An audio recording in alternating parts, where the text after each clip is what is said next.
100 minit, 1 jam 40 minit lah. Kemudian diikuti oleh Yang Berhormat Pekan, kemudian diikuti oleh Yang Berhormat Damansara, kemudian diikuti oleh Yang Berhormat Kuala Nerus. Sekarang saya jumpa Yang Berhormat Podison. Terima kasih, Ketua. Saya bangun untuk menyatakan pandangan terhadap pembentangan oleh Perdana Menteri semalam, walaupun mengikut rencana adalah setahun sebulan lewat dari jadual. Tetapi saya harus menyatakan penghargaan kerana Perdana Menteri berikan satu sikap yang lebih terbuka, memberi ruang, termasuk pada ahli-ahli berhormat semua, mendengar penjelasan lanjut oleh unit perancangan ekonomi semalam dan mengemukakan beberapa soalan. Saya juga ingin menyatakan penghargaan kepada unit perancangan ekonomi kerana berbanding dengan beberapa laporan rancangan Malaysia sebelumnya, laporan ini agak lebih teliti, ada angka-angka yang cukup granular tentang kemiskinan, pembangunan dan teguran-teguran termasuk tentang plan industri yang punya beberapa kelemahan. Saya tertarik umpamanya dalam isu kemiskinan diberi perhatian yang lebih. Cuma seperti mana biasa kata T.S. Eliot, ya, between the idea and the reality, between the motion and the act, falls the shadow. Selalu masalahnya kita di antara kenyataan yang lunak tetapi kenyataan pelaksanaan itu yang rasa membimbangkan. Jadi kalau kita menelurusi secara terperinci laporan, memberikan gambaran yang agak baik tentang keadaan semasa. Tetapi tidak menampakkan satu pendirian jelas bagaimana kita boleh bawa perubahan, menganjak paradigma, melihat kepada permasalahan yang sangat rumit sekarang ini. Saya juga akan sentuh beberapa angka yang saya ingat mengelirukan yang disebut dalam kenyataan Perdana Menteri, ya, yang harus diteliti semula oleh kementerian-kementerian, khususnya UPE. Umpamanya, ya, Perdana Menteri menyebut tentang harapan mendapat pendapatan isi rumah 2025 RM10,000 bagi setiap keluarga. Ya, bunyinya lunak, banyak orang akan senang, tetapi kalau kita ikut angka kemiskinan, angka pengangguran dan kadar pertumbuhan yang lembab sekurang-kurangnya untuk 1-2 tahun ini, kita bimbang, ya, kenyataan itu dianggap realistik atau tidak. Itu satu. Keduanya, angka purata ini yang banyak digunakan pakai oleh ahli ekonomi dan statistik itu juga mengelirukan. Ya. Dia boleh samakan purata di antara orang yang mencatat keuntungan berbilion ringgit dengan orang yang dapat RM500. Jadi dia ambil purata. Sebab itu saya lebih setuju bila unit perancangan ekonomi menekankan secara granular keadaan kemiskinan ketara, ya, daripada membuat suatu rumusan secara menyeluruh. Berikutnya tentang kenyataan selain dari saya kata pengangguran, ialah kenyataan dari KWSP mutakhir. Kebimbangan terhadap keselamatan persaraan rakyat Malaysia. Apabila 46% ahlinya berumur 55 tahun mempunyai simpanan kurang daripada RM10,000. Apakah orang yang dapat simpanan kurang dari RM10,000 ini dalam 4 tahun itu akan naik secara mengejut? Jadi saya harap kenyataan seperti ini diberi perhatian yang lebih. Saya tidak akan tegaskan hal yang sedemikian, tetapi saya nak membawa kepada apa yang saya sentuh tadi tentang laporan UPE. Ya. 10 daerah termiskin di Malaysia 2019 dalam buku RMK ni, halaman chapter 5. Ini agak menarik. Ya. Tiga-tiga negeri ini negeri pengeluar minyak. Tetapi disebut satu keadaan yang sangat membimbangkan, lodging di Kelantan, Pusa di Sarawak dan 8 daerah di Sabah. Kota Marudu, Kota Belud, Kudat, Pitas, Beluran, Telupit, Tonggot dan Nabawan. Dia terikat juga dengan pengabaian, kecuaian daripada pelaksanaan program, projek dari Kerajaan Persekutuan dan Kerajaan Negeri. Dan satu soalan juga harus dibangkitkan oleh rakan-rakan kita di Sabah Sarawak. Apakah semata-mata kecuaian di pusat ataupun kegagalan wakil-wakil mereka di pusat? Keduanya adalah apakah benar dana itu sentiasa tidak mencukupi, padahal pemimpin-pemimpin negeri banyak yang kaya raya. Kadang-kadang kekayaannya itu mencatat satu angka yang sangat melonjak, yang mengejutkan. Ini juga harus dibahaskan. Jika tidak, parlimen ini akan hanya digunakan untuk menyerang satu pihak yang ada kebenarannya, kecuaian pengabaian, tetapi tidak terhadap kecuaian, pengabaian dan hasil rompakan baik bala atau lain-lain kontrak yang dipunggah oleh 2-3 kerat pemimpin Sabah Sarawak, dan dalam konteks ini mungkin terkenal juga Kelantan Terengganu, kerana 4 negeri ini hasil minyaknya tinggi tetapi kemiskinan sangat ketara. Dan menyentuh tentang angka yang disebut purata 12,000, saya juga sentuh juga tentang pengangguran yang terlalu tinggi. Dan di antara sebabnya tentu COVID. Tetapi sebelum COVID pun ada beberapa prasarana ekonomi akibat kebijakan fiskal yang menyebabkan kita harus beri tumpuan. Bukan sahaja soal COVID. Ya. COVID itu mempersulit permasalahan. Tetapi jangan kita andaikan keadaan sudah lumayan sebelumnya. Kadar pengangguran belia mencatat peningkatan 13.7%. 344,000 orang Jun 2021. Dan lebih tinggi tentunya di kalangan yang lebih muda, 15 hingga 30 tahun, 80.5% pengangguran. Saya percaya perkara ini dalam perhatian kerana ini angka dari Jabatan Perangkaan. Ya.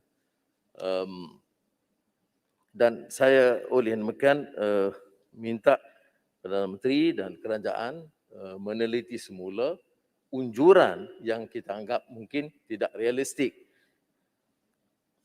Kerana kalau kita lihat, sengaja saya cuba menyingkap semula pengalaman-pengalaman lalu dari umpamanya rancangan Malaysia, terutama rancangan Malaysia kedua yang diluncurkan oleh almarhum Tun Abdul Razak yang memberikan keadaan kemiskinan pertama kali menekankan permasalahan kemiskinan yang lebih realistik. Dan kita tahu, jadi pada sejak masa itu, tahun 1971, telah disebut soal rural development, employment generation, economic growth, economic diversification, social services. Ya, dengan perkenalan tentang pembangunan desa dan kemiskinan. 50 tahun kemudian, kita bicara lebih kurang hal yang sama. Walaupun ada sedikit sebanyak peningkatan, tetapi tumpuan terutama masalah kemiskinan dan kesenjangan, tidak sehebat yang dilakukan pada ketika itu. Boleh saya tanya? Sebagai bekas Menteri Keuangan yang dianggap berjaya lah di zaman Menteri Keuangan dahulu, diberitahu pada kita bahawa satu keluarga akan dapat tak lama lagi 10,000 isi rumah. Satu angka yang menarik. Sekarang kadar upah didapati menurun sebelum COVID. Orang yang graduate engineer, kalau 10 tahun dulu swasta terutamanya memberi gaji di sekitar 3 hingga 4,000. Sekarang bawah daripada 2,000. Itu sektor swasta. 2 orang suami isteri kedua-duanya graduate mendapat upah tak sampai pun 4,000 sekarang ini. Dan sebelum pandemik ini. So bagaimana kita nak letakkan unjuran perkembangan ekonomi ini sedangkan upah semakin menurun. Bahkan di kalangan profesional kita sudah mula berhijrah di antaranya ke Indonesia untuk mendapat upah yang lebih tinggi. Jadi apakah yang dibentangkan itu sesuai dengan perkembangan dan realiti semasa? Dr. Raja. Terima kasih. Seperti mana saya tekankan, terima kasih Tuan Raja. Angka ini bagi saya harus dikaji semula. Kerana unjuran biasa mungkin, tetapi unjuran dalam keadaan kemelesetan ekonomi sekarang, saya fikir tidak berlaku begitu.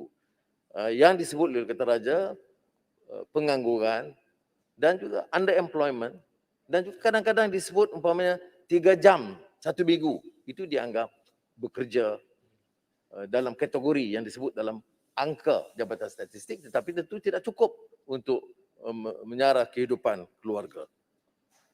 Satu hal yang saya nak sebut tentang rancangan Malaysia ini adalah rancangan Malaysia ke-9 yang dibentangkan oleh Tun Abdullah Badawi yang menekankan tentang value chain, human capital, socio-economic inequities.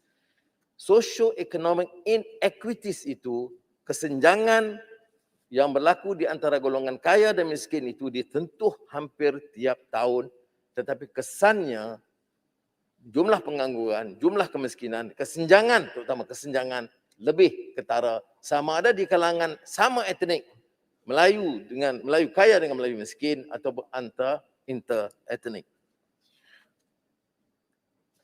Pada tahun 2006, tak kala rancangan Malaysia ke-9, ditekankan tentang institutional reform. Agak ke depan sedikit.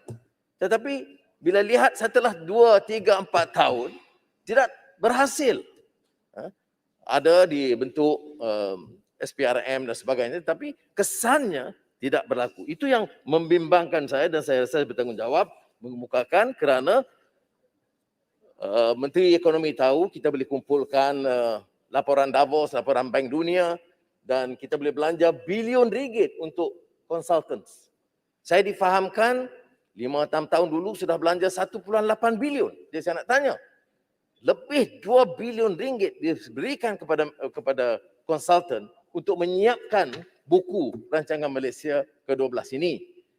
Mungkin sebahagiannya kita boleh guna pakai, tapi saya masih yakin maklumat dan perancangan dalam negara boleh dan mampu dikendali oleh kepakaran dalam negara kerana mereka lebih faham masalah dalam negara. Siapa yang boleh faham masalah kemiskinan dan kesenjangan dalam negara Malaysia? Bukan pakar-pakar konsultan luar. Terima kasih.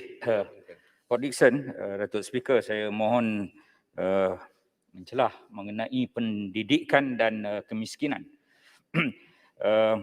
Perdana Menteri menyebut semalam bahawa beliau adalah anak penoreh getah. Sekarang beliau Perdana Menteri dan ia menunjukkan pendidikan menyamaratakan. Dalam Dewan ni ada anak Perdana Menteri, Ahli Parlimen Port Dickson, anak Wakil Rakyat. Tahun 86, tahun 91 Port Dickson jadi Menteri Pendidikan. Tahun 91-98 Port Dickson jadi Menteri Keuangan.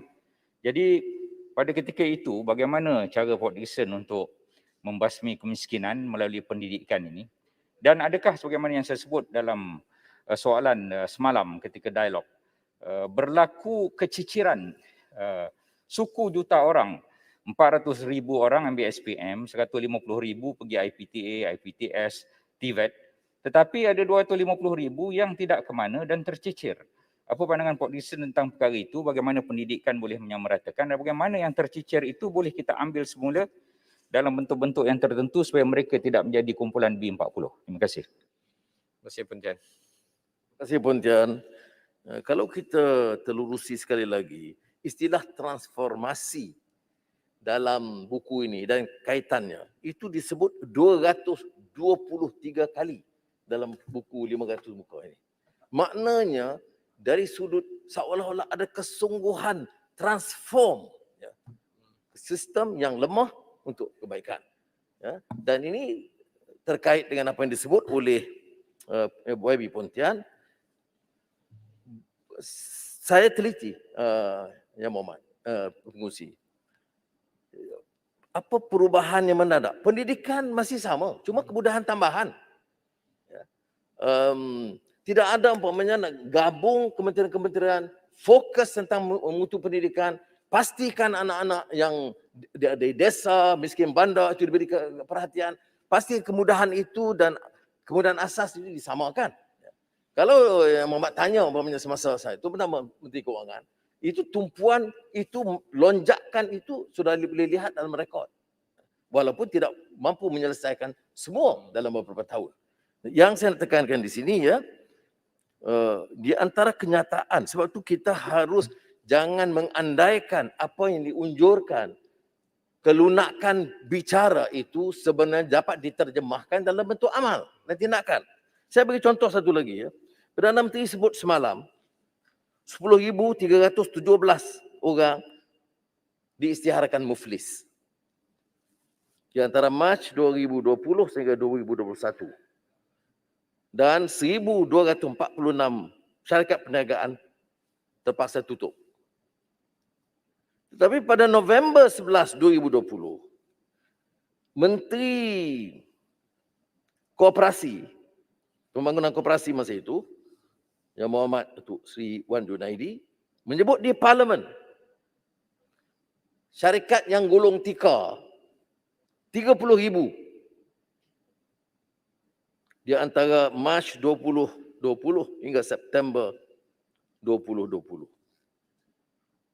Dan kita dengar estimate daripada IKS, Persatuan SME, 500,000 SME yang tertekan untuk tutup. Jadi sekali lagi kenyataan ini yang dibuat oleh Perdana Menteri itu harus dikaji semula, diberi penjelasan kerana bercanggah dengan kenyataan menteri dan bercanggah dengan kenyataan yang ada termasuk daripada laporan SME. Yang Berhormat Port Dickson. Sila, saya paringkan. Okey. Terima kasih Yang Berhormat Port Dickson. Terima kasih Tuan Ketua. Saya tertarik dengan apa yang ditimbulkan oleh Pontian berkaitan yang beliau katakan sebagai golongan cicir.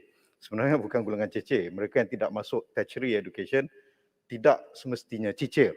Namun, kecanaan tersebut perlu diberikan perhatian dan perlu kita rujuk kepada bab 10 di RMK 12 ni. Saya agak tertarik. Sebelum ini, Yang Berhormat Port Dickson telah timbulkan ketika perbahasan titah diraja dan juga ketika bertanyakan kepada Menteri Kerja, iaitu berkaitan TVET, yang mana TVET sebenarnya boleh menjadi game changer untuk merubah keadaan, mengangkat ekonomi golongan B50 pada waktu ini dan juga mereka yang tidak dapat meneruskan kepada pendidikan tertiary.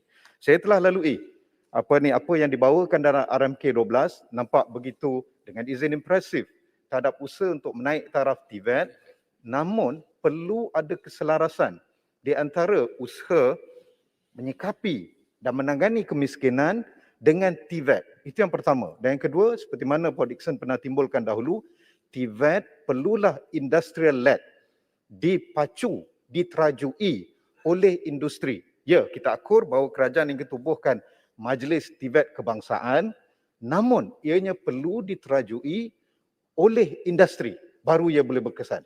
Dan industri harus dipandu oleh RMK 12 dengan sasaran kembali kepada apa Port Dickson tekankan tadi, menyikapi, menangani kemiskinan. Supaya kita boleh gunakan TVET sebagai wahana mengeluarkan rakyat daripada pengangguran dan juga kemiskinan. Terima kasih Tuan Ketua. Saya paringkan. Sila, Port Dickson Johor Bahru minta laluan. Sila. Johor Bahru. Sila. Johor Bahru. Okey, terima kasih kepada Datuk Speaker. Terima kasih kepada Port Dickson. walaupun baru bermula 20 minit ini, saya lihat perhatikan bahawa terdapat kesungguhan daripada Port Dickson nak menyatakan realiti sebenar. Sebab kita kena akui, kita nak bekerjasama, kita nak sebenarnya memulihkan keadaan negara ketika ini. Suasananya sebenarnya lebih teruk ataupun lebih parah berbanding apa yang cuba digambarkan oleh Perdana Menteri semalam.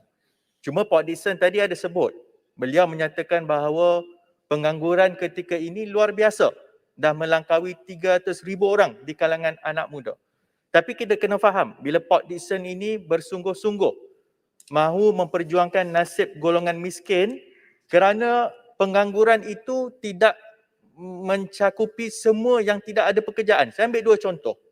Pertama, ada kumpulan anak muda terpaksa memilih untuk menyambung pengajian kerana keadaan market ataupun pasaran ketika ini sangat luar biasa. Cuma mereka yang berpeluang untuk melanjutkan pengajian ini, mungkin peringkat master ataupun seterusnya, adalah kebanyakan adalah daripada yang mampu. Manakala hanya sebilangan kecil sahaja yang dapat penajaan. Tapi yang kedua juga, saya tertarik apabila Port Dickson minggu lepas, saya ikuti soalan beliau berkenaan dengan mismatch. Iaitu anak-anak muda ini terpaksa ambil apa segala jenis kerja asalkan ada gaji. Sebab itu bila Kota Raja sebut bagaimana trend menurun, gaji graduan itu dah berlaku sebelum COVID. Saya rujuk memang ketika COVID tahun lepas, Jabatan Statistik sebut gaji graduan ni ada yang sebenarnya di sekitar 1,000 sehingga 1,500 ringgit sahaja. Jadi sebenarnya bila disebut 10,000 ringgit sasaran untuk gaji seisi rumah, bila saya rujuk pandangan anak muda semalam di laman-laman media sosial, mereka kata ini dengar boleh, percaya jangan. Sebab hakikatnya anak muda nak memulakan kerja ketika ini sangat luar biasa dan kita tahu banyak syarikat yang gulung tikar, Port Dickson dah sebut tadi. Jadi saya mengharapkan kalau Port Dickson boleh bantu Perdana Menteri untuk berpijaklah pada bumi yang nyata, jangan hanya baca skrip sebab kita memerlukan political will untuk bawa perubahan ini. Terima kasih, Johor Bahru. Port Dickson, Port Dickson. Yang Berhormat Port Dickson sedikit. Teluk Intan. Tuan Intan. Sila, Tuan Intan. Ya. Terima kasih Yang Berhormat Port Dickson, terima kasih Tuan Yang Di-Pertua. Selaku Ketua Pembangkang, saya rasa adalah penting dalam aspek transformasi parlimen ini apabila Ketua Pembangkang berucap negara kita mempunyai kabinet paling besar di dunia mengikut jumlah bilangan penduduk, 69 menteri dan timbalan menteri. Bolehkah kita tetapkan sekurang-kurangnya timbalan menteri dan menteri hadir untuk dengar perbahasan Ketua Pembangkang sebagai sebahagian daripada transformasi parlimen. Dan ini merupakan satu kod etika yang cukup asas tetapi tidak dipatuhi. Saya berasa sedih pagi ini apabila Ketua Pembangkang berucap hanya 1, 2, 3, 4, 5 orang menteri dan timbalan menteri. Mana yang lain 60 orang? Ini persoalan yang perlu dijawab sebagai satu amalan demokrasi yang menghormati sistem raja berperlembagaan, demokrasi berparlimen. Ini pandangan saya dan saya harap adalah langkah-langkah untuk diambil khususnya oleh Ketua Whip dari kerajaan. Terima kasih. Terima kasih, Pontian. Tuan Intan. Pertama soal separenggam. Betul ada penekanan yang agak besar dalam buku rancangan Malaysia ke-12 ini tentang TVET. Agak lebih daripada biasa. Tetapi yang tidak disebut ialah yang dibimbangi juga oleh Sembarangam. Ialah program tindakan itu hampir sama. Dia tidak ada penyelarasan. 3-4 kementerian buat hal yang sama dan di satu kementerian pun tidak penuh penggunaan latihan. Dan terkait juga dengan yang disebut oleh Johor Bahru, Wabi Johor Bahru tentang latihan dan mismatch. Saya tanya mengenai mismatch. Ya, mismatch ini boleh diselesaikan sebahagiannya melalui TVET, sebahagiannya dengan penglibatan industri. Disebut dari segi umum dalam rancangan Malaysia ke-12, tapi saya tidak fikir ada transformasi yang dia telah disebut sebanyak 223 kali. Ya. Teluk Intan beri peringatan yang baiklah. Saya semasa saya Menteri Kewangan, on record, setiap kali Ketua Pembangkang berucap, saya akan hadir di depan dengar sampai habis. Ya. Walaupun sakit telinga Tuhan yang tahu. Kerana masa itu YB Kit siang. Ya. Tapi ini etika parlimen. Tetapi menteri-menteri ini kalau dia dah bijak, dia dengar satu pandangan saja.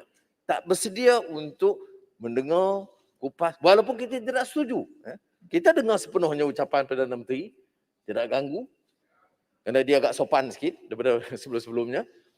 Jadi tetapi sepatutnya lah. Ya, adalah. Tapi mungkin YB Menteri tersebut dia dengar daripada bilik dia. Beza lah. Baik. Baik. Jadi oleh demikian yang saya rumuskan bahagian pertama ini ialah daripada kita nak perkotak-katikkan balik-balik soal kota Bumi Putera dan sebagainya. Saya bagi satu laluan. Kerana orang anggap kita ini tidak setuju dengan dasar Bumi Putera. Apa salahnya kalau kita tumpukan latihan pemutu pendidikan, mutu kesihatan awam kepada golongan miskin desa dan bandar yang majoritinya Bumi Putera, orang Melayu dan Bumi Putera Sabah dan Sarawak. Peruntukan itu. Tetapi tidak umpamanya kerana ditekankan soal kedudukan JLC, soal kontrak, soal nak dapatkan dahikan ramai bilioner. Kita tak peduli. Ini yang ramai ini berjuta-juta Bumi Putera ini yang harus diberikan perhatian.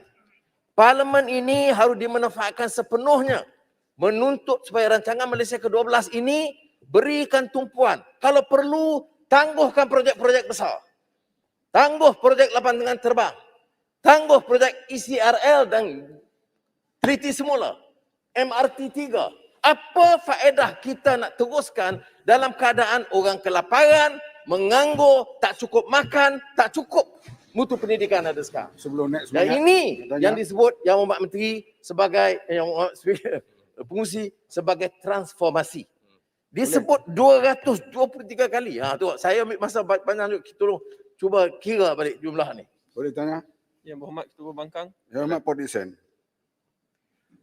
Tak ada, saya dengarlah secara teliti soal imbuhan atau kenaikan gaji. Misalnya anggota polis.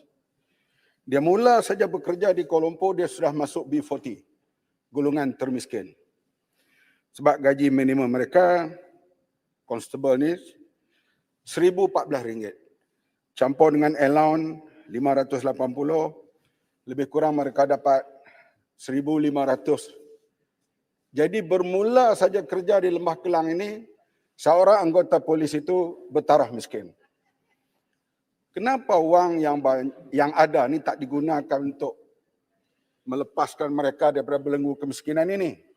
Kenapa banyakkan menteri bertaraf menteri itu bertaraf menteri? Nanti belah sana semua bertaraf menteri. Ni ada lagi ni.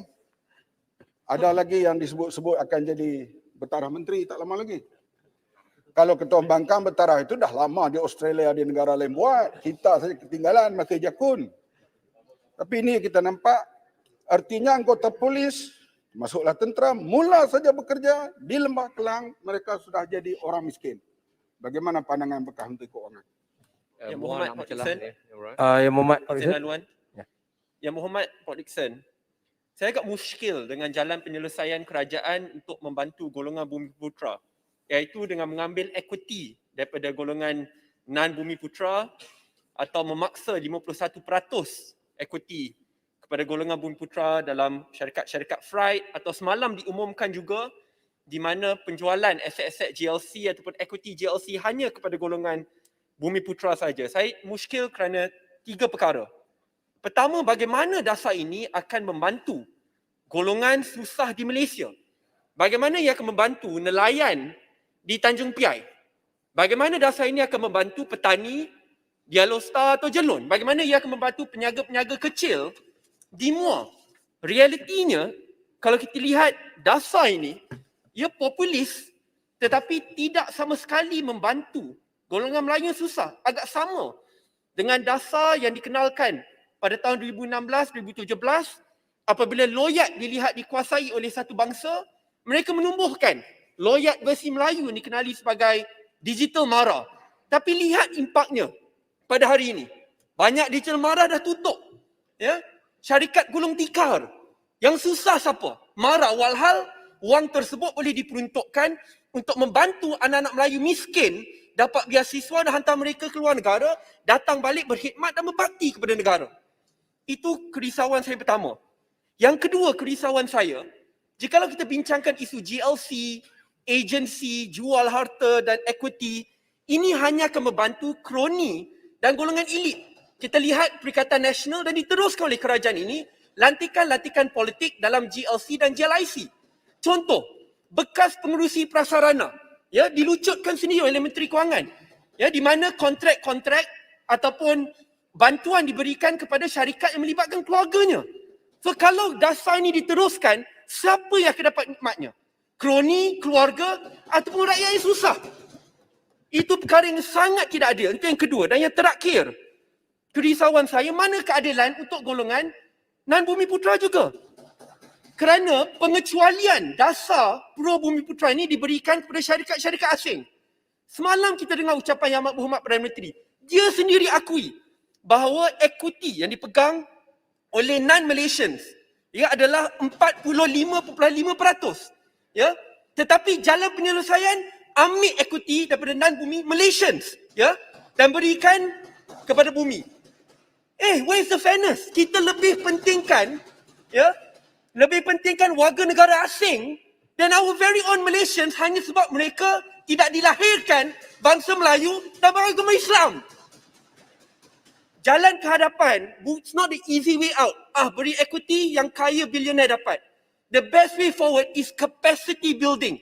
Nak tolong orang Melayu, tolong peniaga-peniaga kecil, bantu capacity building. Berikan anak-anak muda yang miskin beasiswa, kualiti pekerjaan.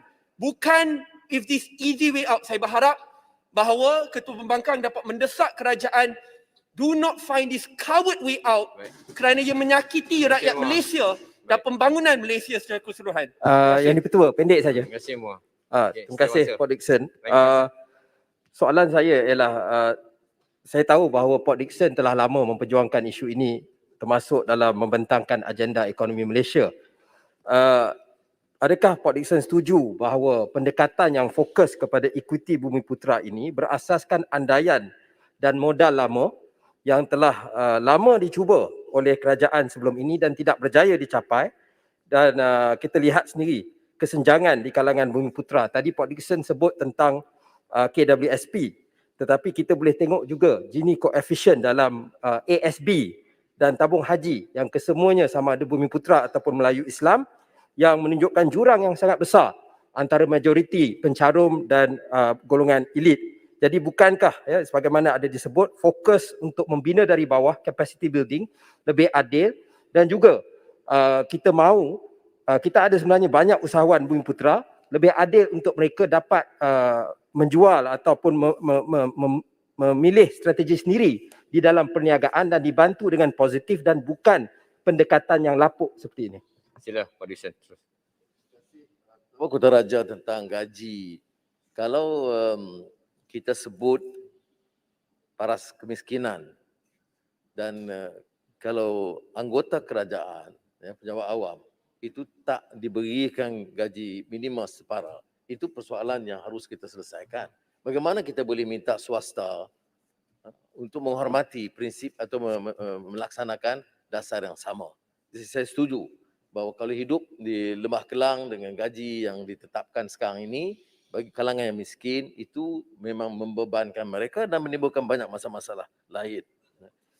Mua menjelaskan tentang equity. Saya tidak mahu pertikai usaha untuk meningkatkan upaya Bumi Putra dalam semua lapangan. Tetapi kita harus juga tekankan, ya, pendekatan ini pendekatan 1971. Kejayaannya apa? Kejayaannya hanya social mobility yang Pontian sentuh sebut awal tadi, iaitu anak miskin diberi peluang masuk belajar dapat peluang pendidikan.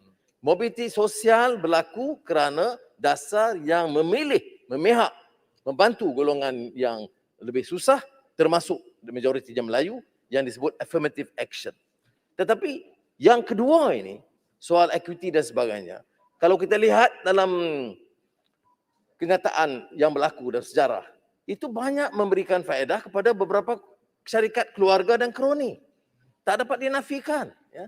Apakah orang yang susah, yang menganggur sekarang, termasuk majoritinya anak-anak Melayu, itu akan senang kalau 2-3 syarikat diberikan ganjaran, apatah lagi, lebih-lebih lagi kalau syarikat itu pula menimbulkan banyak masalah, kerugian.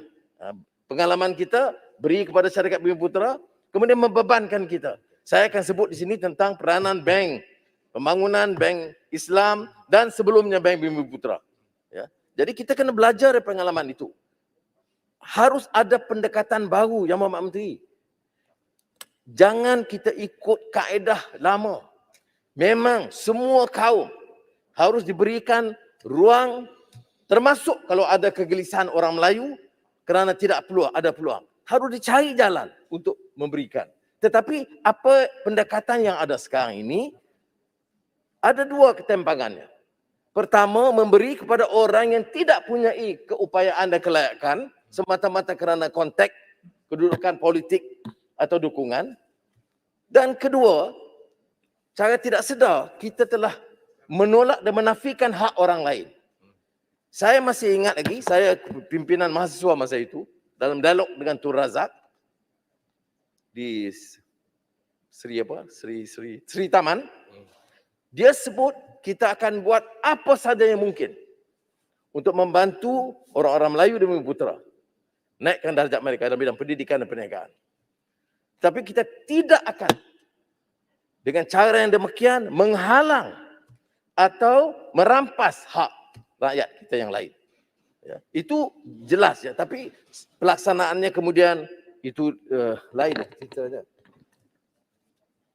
Satu hal yang tentang equity ini saya nak sebut, dalam angka yang disebut oleh Perdana Menteri semalam dalam rekod buku Rancangan Malaysia ke-12, ialah kehadiran nomini hampir 12% ni. Nomini ni yang Muhammad Menteri, itu cara tokoh-tokoh besar politik maha kaya untuk melindungi nama mereka, memadamkan nama mereka dengan meletakkan nomini. Jadi, apakah wajar bagi orang yang ada kepentingan dalam kerajaan, GLC, GIC, yang membuat keputusan, kemudian mengizinkan nama nomini supaya menghilangkan nama mereka dan keluarga mereka daripada jumlah ini. Ini harus ada penjelasan yang teliti. Sikit periksa. Ada Setiawangsa menyebut tentang equity Bumiputera ini. Saya harus memerhati perkara ini dengan wajar kerana dia jadi suatu dialog, wacana yang kurang sihat. Dan satu pihak mesti menekankan kehadiran Bumiputera, termasuk cara equity, termasuk mempertahankan kerusakan yang lalu, dan satu pihak pula yang menafikan sama sekali seolah-olah ini akan mengorbankan kepentingan negara. Saya rasa harus ada pendekatan dan jalan tengah. Yang kita minta ini tidak ada Bumiputera atau bukan Bumiputera yang akan mempertikai peruntukan besar dalam bidang pendidikan, kesihatan awam. Walaupun bila kita berikan pendudukan besar, sekolah, bandar dan miskin bandar dan desa dan pedalaman Sabah Sarawak, ia akan menguntungkan Bumiputera dan Melayu. Tidak ada orang yang berani mempertikai, dan kalau kita bertikai, kita lawan mereka. Tetapi masalahnya ialah bila keuntungan itu atas nama kaum dipunggah, seperti mana komisen ataupun potongan untuk perumahan ya, Bumiputera. Saya katakan, guna wang itu bina rumah kos rendah, rumah awam. Walaupun majoritinya Melayu yang dapat, kita boleh terima. Tapi mengapa berikan potongan 500,000, 1 juta kepada Melayu yang kaya. Beli apartmen harga 2 juta atau 5 juta. Tapi ada potongan Bumiputra. Ini politik apa begini? Tidak menasabah. Menggunakan kuasa kerajaan. Membantu golongan kaya. Kita gunakan kuasa kerajaan untuk membantu golongan miskin. Itu boleh dibenarkan. Tak Kuala Selangor tu. Bila Kuala Selangor. Kuala Selangor. Pak Disan. Terima kasih. Pak Rikson, saya Kuala Selangor tu. menjelas sedikit saja. Ya, kita masih lagi setelah rancangan Malaysia ke-12, masih lagi berbicara tentang isu dan polemik yang telah kita lalui untuk sekian lama. Ya, masih lagi kita berbicara hal yang sama, ya, pelakon yang berbeza, tetapi terperangkap dalam perilaku dan tingkah laku yang akhirnya memangsakan kaum yang kononnya kita perjuangkan. Ya. Pak Rikson, saya ingin tanya. Saya terpaksa bertanya apa yang dikatakan sebagai gajah dalam bilik ini. The elephant in the room dengan izin. Ya, disebutkan juga oleh Perdana Menteri. Ya, dan saya mendapat, saya hanya sekadar untuk menyampaikan pandangan-pandangan kawan-kawan, corporate, kawan-kawan business community Melayu khususnya, menyebutkan bahawa apabila Perdana Menteri dengan izin menyebutkan only Bumiputras will be able to buy Bumiputra shares and firms, kata Perdana Menteri. Lantas mereka mengantar WhatsApp kepada saya. This is the most, ya, yang diistilahkan adalah this is the worst, ya, the worst policy. They said in this. If nampak macam a good idea, but if killing the Bumi companies economically is the intention, this is a sure way. It is suicidal. Dan satu lagi memberikan pandangan bahawa we have to, this is the worst decision. So production, perkara ini perlu kita wacanakan. Nampak semacam membantu tetapi membunuh. Itulah perkara yang saya ingin sampaikan. Terima kasih, Pak Rikson. Satu lagi, maaf Pak Rikson, mungkin saya menunggu tadi Pak Rikson tidak menyebutkan tentang RM 10,000 ya, household pendapatan itu. Dengan dalam keadaan Perdana Menteri sendiri mengakui beberapa hari yang lalu 580,000 keluarga, ya, yang telah yang telah terkeluar daripada menengah 40 M40 dan jatuh kepada golongan B40. Dalam keadaan begitu juga, ya, dalam keadaan itu Perdana Menteri bercakap tentang memacu 10,000 RM pendapatan sebulan household isi rumah. Apakah ia satu yang menasabah? Itu saya tinggalkan kepada Pak Rikson. Terima kasih. Pak Disan, mohon Paripurna mohon laluan. Tuaran, saya bagi tuaran dulu sebab dia Tuaran telah dan bangun dulu. kemudian Paripurna sikit. Baik. Okey, Terima kasih. terima kasih. Muhammad Pak Dixon, saya mohon bincanglah sedikit. Soal equity Bumiputra ini dan penyertaan Bumiputra dalam perdagangan dan industri. Ya, saya bersetuju sudah sekian lama dibincang dan sebagainya. Tetapi kita tidak melihat dari segi pencapaian kita. Rancangan Malaysia ke-8 kalau saya lihat dia untuk kemakmuran. Cerita pasal bagaimana kita kembangkan ekonomi. Tapi kalau kita lihat pencapaian kita daripada dulu tahun 1970 sampai sekarang, pada ketika Malaysia dibentuk, GDP per kapita kita baru lebih kurang 300 US dollar per kapita. Hari ini Malaysia baru naik 10,000 US dollar. Singapura pula pada ketika itu baru lebih kurang 900 US dollar. Hari ini Singapura sudah 65,000 US dollar. Begitu besar. Ekonomi sudah berkembang. Dan kemiskinan pun memang sudah terhapus. Tapi bagi kita ekonomi tidak berkembang. Sabah sebagai contoh GDP baru 5,000 US dollar. Lepas itu kita berebut. Kita ambil dan sebagainya.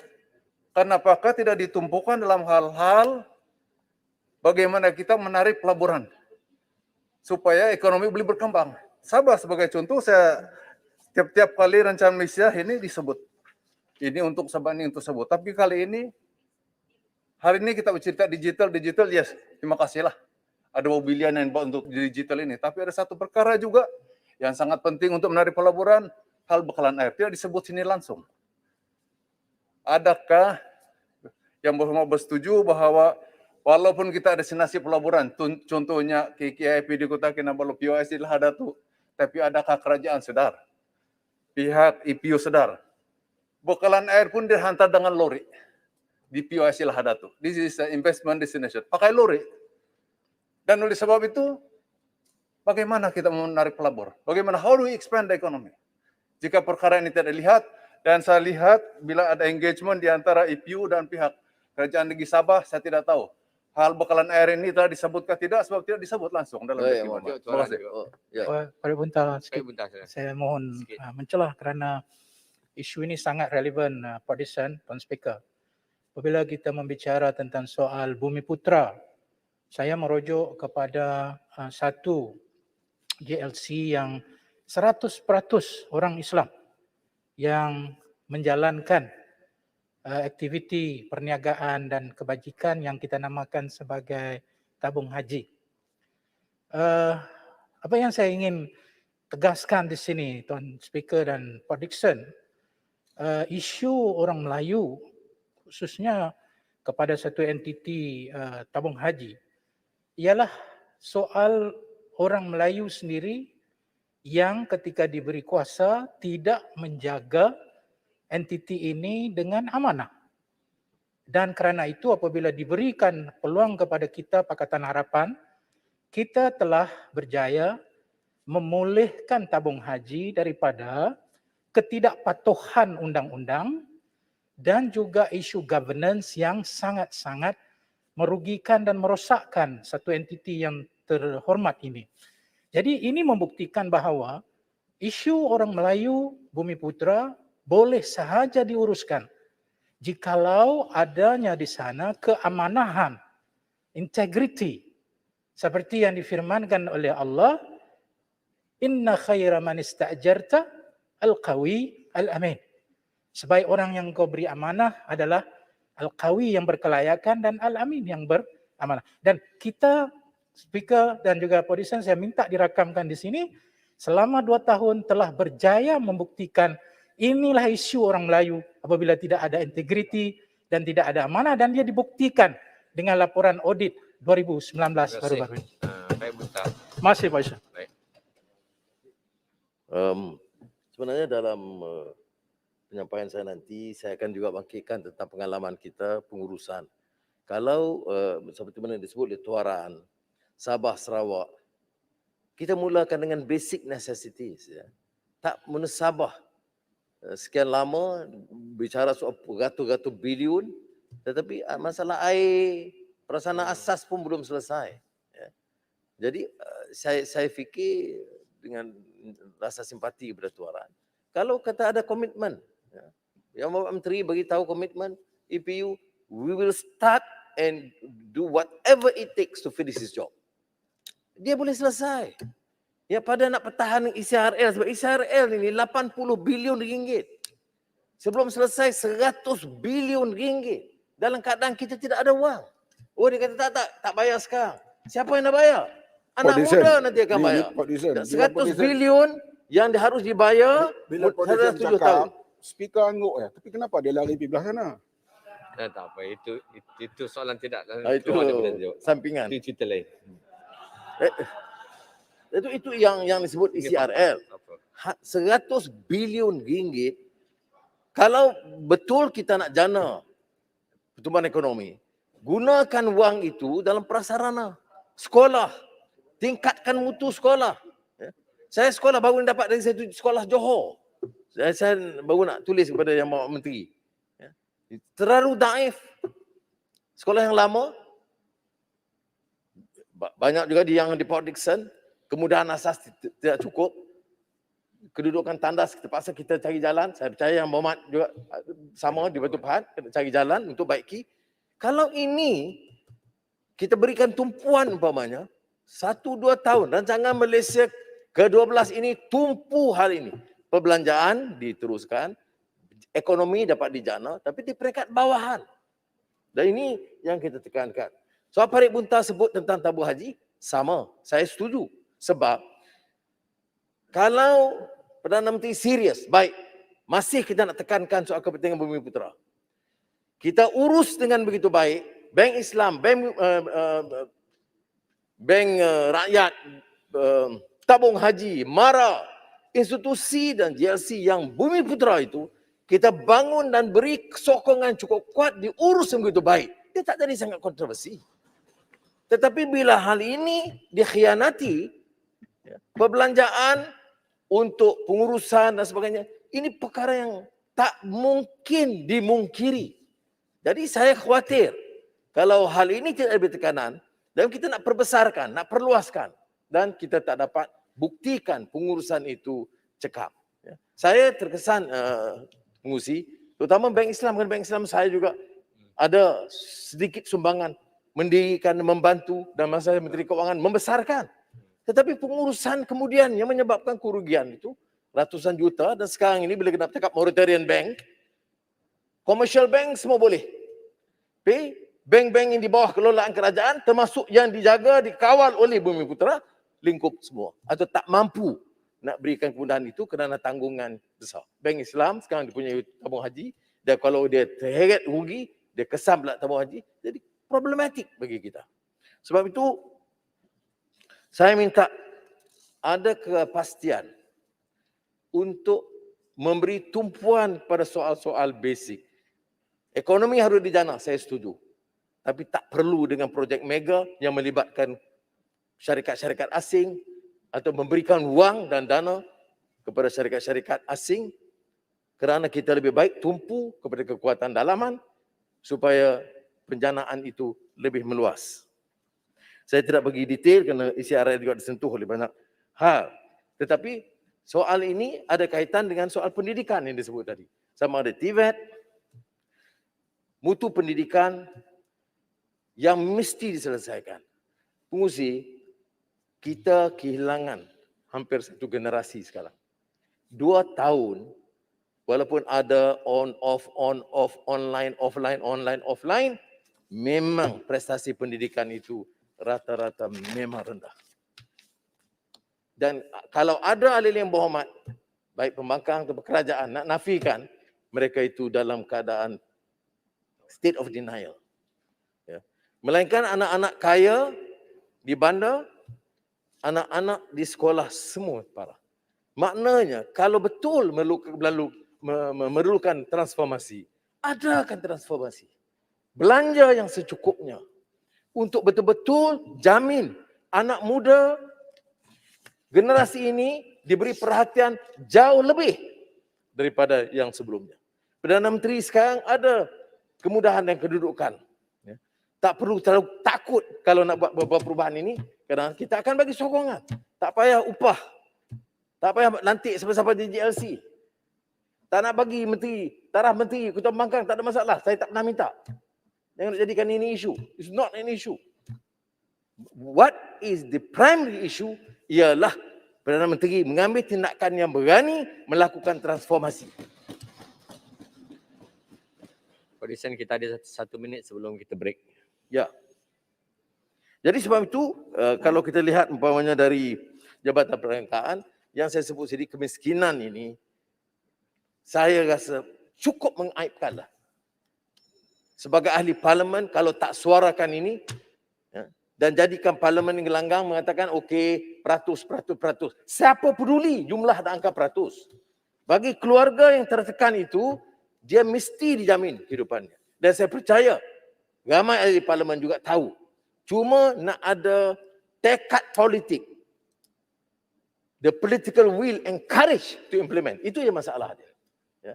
Kita sebut dan saya ingat penekanan diberikan dalam buku Rancangan Malaysia ke-12 ini bagi saya tentang kemiskinan dan kesenjangan ini agak baik ketimbang rancangan sebelumnya. Tetapi yang menjadi persoalan adalah pelaksanaannya. Terima kasih. Penghormat Produsen, jam telah menunjukkan pukul 1. Dewan berhenti rehat dan disambung semula 2:30 petang. Terima kasih, Yang Berhormat.